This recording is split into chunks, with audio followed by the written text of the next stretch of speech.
Hello friends! ఈ కిరాయి నాకు వర్కౌట్ అయిందా? లేదా? అనేదైతే మీరే వీడియో అనేది పూర్తిగా చూసైతే చెప్పాలి. నాకైతే వర్కౌట్ కాలేదు అని మాత్రమే అనిపిస్తుంది. ఎందుకో ఏంటి అనేది ఈ వీడియో చూస్తే మీకే అర్థమవుతుంది. ఇప్పుడైతే ఇంటి దగ్గర నుంచి బయలుదేరుతున్నా హైదరాబాద్‌కి. ఆహ్, మనకి నిన్న ఒకరోజు గ్యాప్ వచ్చింది. మొన్న ఎళ్ళాను. నిన్న ఒకరోజు ఇంటి దగ్గరున్నాను. అంటే లోకల్ కిరాయికెళ్ళాను. మళ్ళీ ఈరోజు ఎళ్తున్నా. ఇది వచ్చేసి మా ఊరు సెంటర్ అనమాట. మా ఊరు సెంటర్‌లో ఇట్లనే ఏదైనా పంచాయతీలు ఉంటే ఇట్లా వాటర్ ట్యాంక్ కింద కూర్చొని పంచాయతీలనేది జరిపిస్తా ఉంటారు. అది రెగ్యులర్‌గా ఇగ మాకు కామన్ అన్నమాట. అంటే ఎవరికైనా ఊర్లలో పంచాయతీలనేది అట్లనే జరుగుతుంటాయి సెంటర్‌లలో.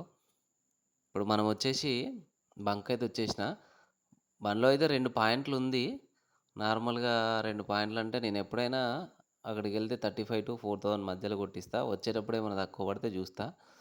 కాకపోతే ఏందంటే ఇప్పుడు 2 పాయింట్లుంది కాబట్టి ఒక 30-50 అయితే కొట్టిస్తున్నా.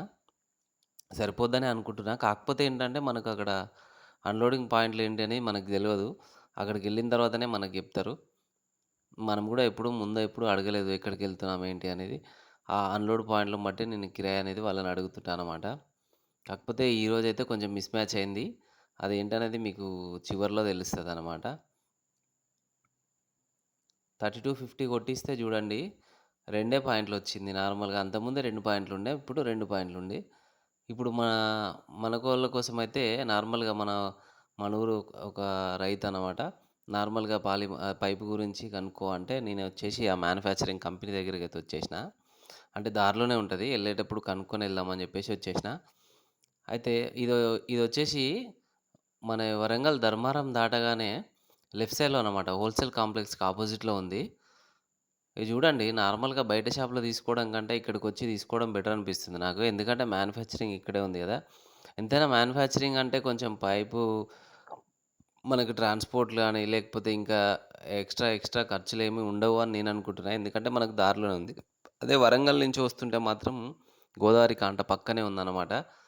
చూసుకోండి ఒకసారి. మన వాళ్ళకి ఈ వీడియో మన వాళ్ళకైతే మన రైతన్నలకైతే యూజ్ అయితుందని నేను అనుకుంటున్నా. చూసుకోండి. అందుకనే నేను పర్మిషన్ తీసుకొని మరీ వీడియో తీసుకోవచ్చా అంటే తీసుకోవచ్చన్నాడు. అందుకనే వీడియో తీశాను మన వాళ్ళకి చూపిద్దామని జెప్పేసి. ఇక్కడ అన్నీ ప్లాస్టిక్ ముక్కలు అవి ఇవి అన్నీ జెప్పేసి చిన్న చిన్నగా కట్ జేసి మరీ అందులో ఏస్తుర్రనమాట. అది క్రషర్ మిషన్‌లాగా ఉంది. అంత మొత్తం అది హీట్ మిషన్ గూడా ఉంది. హీట్‌లో అయిపోయి ఆ లోపలికెళ్ళి కరెక్ట్‌గా మెజర్‌మెంట్ ప్రకారం వాళ్ళ చాంచాలుంటాయి గదా! చాంచాల ప్రకారం వస్తుంది. ఇది జూడండి ఇదంతా బయట అనమాట. ఇది మెయిన్ రోడ్ పైనే ఉంది. ఎక్కడగా లోపలికెళ్ళాల్సిన పనైతే లేదు. మన వాళ్ళకి యూజ్ అయితుందనైతే నేననుకుంటున్నా.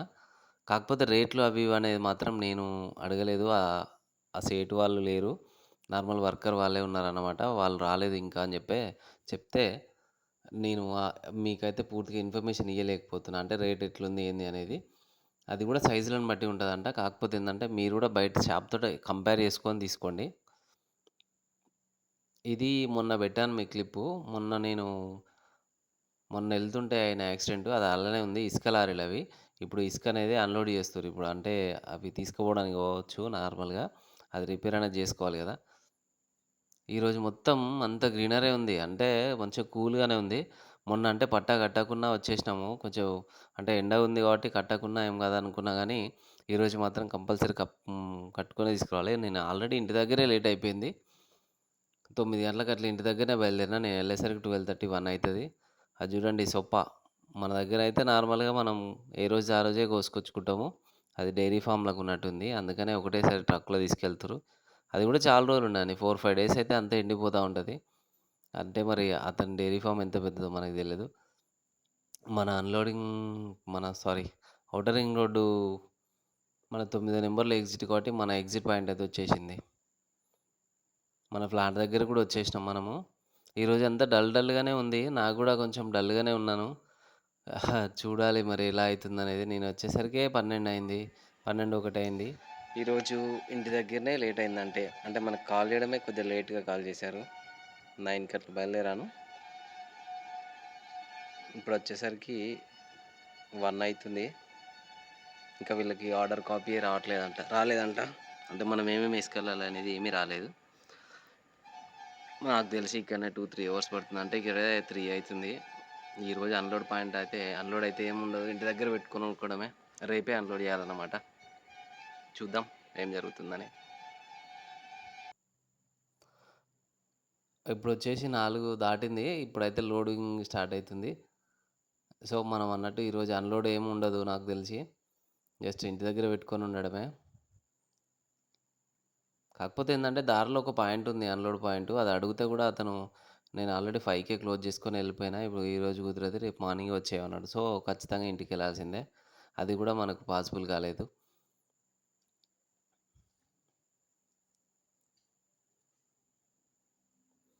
పట్టా అయితే నీట్‌గా కట్టేసుకున్నా. ఎందుకంటే కంపల్సరీ ఇంటి దగ్గర కూడా ఉండాల్సిందే. నైట్ ఎప్పుడు వర్షం పడితే తెలవదు కాబట్టి ఇంటి దగ్గరైనా అలా పెట్టాల్సిందే. ఒక్క పాయింట్ కూడా అన్‌లోడ్ లేదు కాబట్టి మనం వెళ్ళేసరికి ఆల్మోస్ట్ 9, 10 అయితది. మనకిచ్చిన పాయింట్లు చూడండి. రంగాపూర్, కమలాపురం, ఇంకోటి మహబూబాద్ 3 పాయింట్లు ఇచ్చారన్నమాట. చూడండి కిరాయి ఎంత చూస్తుర్రు కదా! నార్మల్‌గా 16,500 అట్లా చేంజ్ వస్తది అంతే అన్నమాట. నార్మల్‌గా అన్న వాళ్ళు రెగ్యులర్ కిరాయి ఇచ్చే అన్న లేడు ఈరోజు. సో, నేను పూర్తిగా కాలిక్యులేట్ చేయకుండా అడిగాను అంతే. అందుకనే కొంచెం మిస్ మ్యాచ్ అయిపోయింది. కాకపోతే ఈ కిరాయి అయితే నాకు వర్కౌట్ కాలేదని అనిపించింది. కాకపోతే రెగ్యులర్‌గా ఎళ్తున్నాం కాబట్టి 1000, 2000కి చూసుకోలేము. ఇక చూడండి ముందు వర్షం పడుతుంది. ఇక్కడ వర్షం లేదు. ఒకసారి ఆగేసి నేను పట్టా చూసుకున్నానన్నమాట. కరెక్ట్‌గా ఉందా లేదా అని. టూ వీలర్ వాళ్ళందరూ ఆగారు.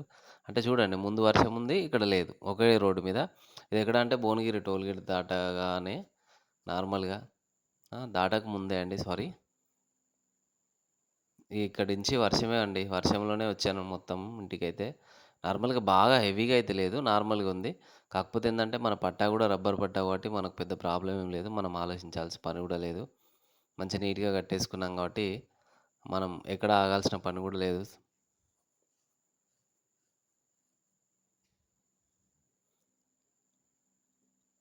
కొంచెం ఎక్కువైంది వర్షం. కాకపోతే ఏంటంటే బాగా హెవీగా ఏం లేదు. ఇంటి దగ్గరికైతే వచ్చేసినాను. చూడండి మన పార్కింగ్ ప్లేస్‌లో అయితే పెట్టాను. ఇగ ఇప్పుడు ఇదేం లేదు.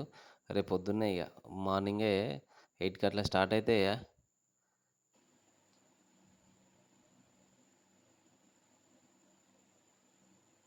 ఇక్కడ చూడండి ఫ్రెండ్స్. నార్మల్‌గా ఇంటి నుంచి మేడ్చల్ పోయేసరికి ఒక 200 కిలోమీటర్లు. మేడ్చల్ నుంచి కమలాపూర్‌కొచ్చేసరికి 180 కిలోమీటర్లు. కమలాపూర్ నుంచి రంగాపూర్‌కి 127 కిలోమీటర్లు. రంగాపూర్ నుంచి మహబూబాద్‌కి 157 కిలోమీటర్లు. మహబూబాద్ నుంచి మళ్ళీ ఇంటికొచ్చేసరికి 60 అంటే 724 కిలోమీటర్లు వస్తుంది. యాక్చువల్‌గా మనం పోవాల్సిన రూట్ అది. కాకపోతే ఏందంటే మనకు ఇక్కడే లేట్ అయిపోయింది. అక్కడికి పోయిన తర్వాత లోడింగ్ లేట్ అయిపోయింది. మనము కమలాపూర్‌లో అన్‌లోడ్ చేస్తాను 8-9 మధ్యలో ఉంటా అంటే ఆయన షాప్ క్లోజ్ చేసుకొని వెళ్ళిపోయానని మార్నింగ్ రమ్మన్నాడు. సో, మనం 50 కిలోమీటర్స్ కోసం మన ఇంటికెళ్ళాల్సొచ్చింది. మళ్ళీ నైట్ ఎక్కడ పడుకుంటాం అని చెప్పేసి. అలా అలా ఇంటికెళ్ళేసరికి ఇప్పుడు ఇంటికెళ్ళేసరికి ఏమైంది? ఇట్లయితే ఓవరాల్‌గా 724 కిలోమీటర్లొస్తది. కాకపోతే ఇట్లా ఇంటి దగ్గర నుంచి మేడ్చల్‌కి, మేడ్చల్ నుంచి ఇంటికి, మళ్ళీ మనం ఇంటి దగ్గర నుంచి తెల్లారి లేచిన తర్వాత కమలాపూర్, తర్వాత రంగాపూర్, తర్వాత మహబూబాద్, తర్వాత ఇంటికి. మళ్ళీ ఓవరాల్‌గా ఇవన్నీ కాలిక్యులేట్ చేస్తే 798 కిలోమీటర్లు. అంటే మనం ఒకవేళ డైరెక్ట్ ఎళ్ళేదుంటే మనకు ఒక 75 కిలోమీటర్లు సేఫ్ అయితుండే. ఇప్పుడు ఒక 75 కిలోమీటర్లు ఎక్స్‌ట్రా తిరగాల్సొచ్చింది. అయితే దీని కిరాయి వచ్చేసి అందుకే నేను ఫస్టే చెప్పాను. నేను నార్మల్‌గా నేనైతే సాటిస్ఫై కాలేదు. మీరు సాటిస్ఫై అయ్యారా? ఈ కిరాయి వర్కౌట్ అయిందా? లేదా? అని చెప్పేసి మిమ్మల్ని అడిగిందందుకే. ఆహ్, అప్రాక్సిమేట్‌లీ మనం ఒక 800 కిలోమీటర్లేసుకున్నా గూడా ఒక 2 కిలోమీటర్లతోటి ఏముంది.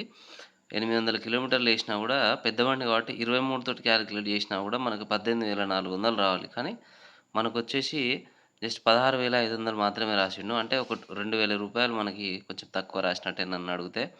ఎందుకంటే 800 కిలోమీటర్లంటే మనం దగ్గర దగ్గర 7,000 డీజిలన్నా పోపియాలి.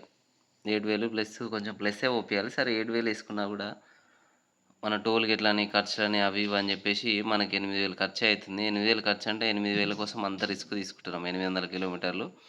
ఈ విషయానికొస్తే మాత్రం ఇందులో కొంచెం మనకి తక్కువ కిరాయనే జెప్పొచ్చు.